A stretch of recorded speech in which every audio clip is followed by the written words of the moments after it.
Tfue, FaZe Clan, FaZe Banks, and the contract. I guess most of you have heard, but if you're someone who hasn't heard about the news yet, Tfue filed a lawsuit on FaZe Clan over his contract. Tfue signed this contract last year in April 2018. It was a 3-year contract, and Tfue is claiming that FaZe took 80% of his earnings, his winnings, his YouTube money, his Twitch money, with Twitch subs, like donations, bits, everything. He's also claiming that he was forced to drink underage. Now, the legal drinking age in the US is 21, but over here in Ireland it's only 18. And Tfue only turned 21 in January of this year, meaning that if he drank before the age of that, obviously it counts as illegal. But I think you can smoke when you're 18 in the US, and you can buy a gun when you're 16, but you can't drink till you're 21. Okay, yeah, that's fine by me. Right, okay. But this was a huge shock to the entire esports community, gaming community, and pretty much Twitter in general. Twitter blew up because of this. Everyone's timeline was filled with FaZe members, people talking about Tfue, and just all stuff related to this. A lot of people didn't think this was as serious as what it is, but I think Tfue is trying to sue FaZe for money, for like apparently the money that they took. Now, Tfue also said about other stuff related to FaZe. With their youngest member, FaZe High Sky, he's supposed to be 13, everybody's saying, but Tfue's saying he's only 11. Also, that FaZe High Sky's parents were pushed into letting him join FaZe. I don't know whether that was for money or just because High Sky is an amazing Fortnite player and FaZe really wanted FaZe High Sky on the team. I don't know all 100% yet because FaZe or FaZe Banks or anyone hasn't mentioned nothing about the drinking or about FaZe High Sky. But Tfue also went on to mention about gambling, saying that it was like underage gambling, or that he was just getting pushed into gambling in the FaZe house or casinos or whatever really. So after everybody found out, so with this contract, FaZe Banks went out and said that no, FaZe didn't take 80% of his earnings, they only took 60 grand overall through his whole entire time being in FaZe. But with a contract that would say 80% of his earnings go to FaZe and the 20% goes to him, I don't think anybody in their right mind would sign that. But after everybody found out, Keemstar quickly DM'd FaZe Banks and asked him to get on Drama Alert for an interview. That video went up 2 hours later after all this started. This is what FaZe Banks went on to say in the interview. FaZe Clan is taking 80% of Tfue's money. Is this true? Absolutely 1000% untrue. The short answer is we have collected and earned $60,000 from Tfue since we originally started our relationship, which was about a year and a half ago. Well, that's so definitely not 80%. It's no, I don't even think that's 80% of what Tfue makes in a day. FaZe Banks ended up tweeting a lot of stuff then on Twitter, because obviously this did hurt Banks. Banks went on to say that he considered Tfue as his own family, and saying that he felt stupid after Tfue ended up tattooing Code Tfue on Banks' leg. But a couple hours later, FaZe ended up putting out their own tweet, their own response to all of this. We're shocked and disappointed to see the news of Tfue's press article and lawsuit. Over the course of our partnership with him, which began April 2018, FaZe Clan has collected 0 tournament winnings, 0 Twitch revenue, 0 YouTube revenue, 0 from any social platform. In fact, we've only collected a total of 60,000 from our partnership, while Tfue has earned millions as a member of FaZe Clan. While contracts are different with each player, all of them, including Tfue's, have a maximum of 20% to FaZe Clan in both tournament winnings as well as content revenue, with 80% to the player. In Turner's case, neither of those have been collected by FaZe Clan. We're proud of what we've accomplished together over the past year with Turner and will continue to support him. Now, we don't know whether Tfue is turning this himself, whether or not the contract actually does say 80% goes to Tfue and 20% goes to FaZe.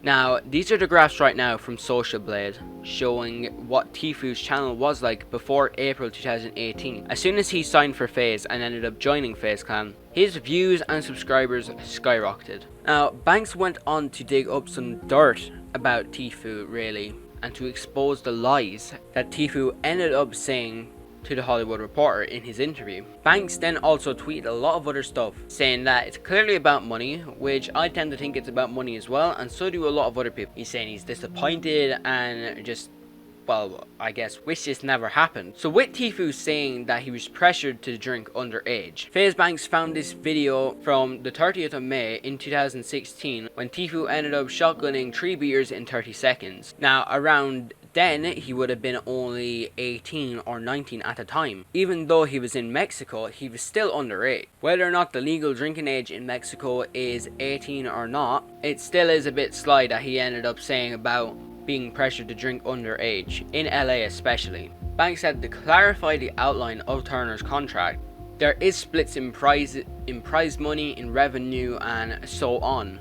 But he went on to say, and to make it truthful in that, saying that FaZe Clan nor himself have taken any bit of money from him. Now, Cloakzy, if you don't know who Cloakzy is, I'm guessing y'all do, seeing as you're on this video. Cloakzy is Tfue's duo partner for the World Cup and for pretty much all the tournaments that they play together. He ended up putting his own statement out. I'm not really going to read it all. I'm going to put it to the right of the screen on that, and you can pause the video at any time if you want to read it now. But just to give a short example of what Cloakzy said. Cloakzy said that he joined FaZe back in 2018 in February, being the captain of the Fortnite team that FaZe had recently created pretty much. There was only him, FaZe Spaceline, FaZe JMOC, and 72 Hours. 72 Hours then went on to leave FaZe and join Liquid instead. He said he's known Tfue for over 4 years. He ended up saying that Banks ended up asking him to play a few games of Fortnite with Tfue. Cloakzy went on to say that he didn't really want to play Fortnite with Tfue because he doesn't really know how to build or doesn't know how to handle the big build fight situations. But still, Cloakzy ended up playing a few games with him, and now they're duo partners for the World Cup. And also went on to say that everybody shouldn't be giving Banks hate till they know the other side of the story, who only uploaded his video yesterday.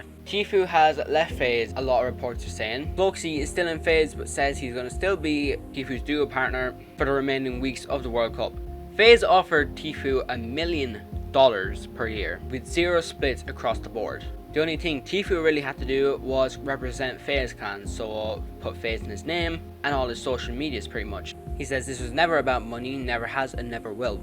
A lot of different contracts ended up getting put on the table for Tfue to decide, and he didn't really agree with any of them. They tried for over a year just to get a proper straight agreement. But now, since Tfue's video ended up getting uploaded yesterday, last night pretty much, it was like 3 in the morning my time. This is just some of the stuff that Tfue said in his video.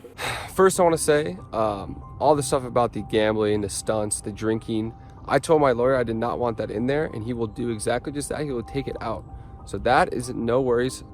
That is out of my way. I never wanted to upset anybody. I never wanted to bring that stuff in. I never wanted to get anybody to get emotional, because this isn't about that. This is about me and this contract. This contract that I signed when I didn't know any better. I'm an idiot. I should have never signed it in the first place. This 3-year contract. What is in this contract is so bizarre. It's so fucked. I wish you guys could see this thing, because I can't even fathom it. This contract basically allows FaZe at any point in the 3 years to just fucking take all my hard earnings and all my hard work and just strip it.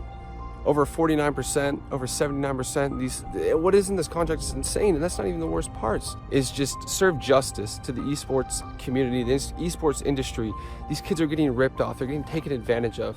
These contracts are not okay, and this needs to never happen again. And there's tons of people in contracts this bad, just like me. And if only you guys could see what is in this contract. I can't disclose what is within this contract, but FaZe Clan, please release the contract for the public to see. Fuck, let me show the public. Just give me permission to show these people the truth that is within this contract. That's all I really have to say. Show the fucking contract, FaZe. Release the fucking contract. Everybody, hashtag release the fucking contract. Release it, please.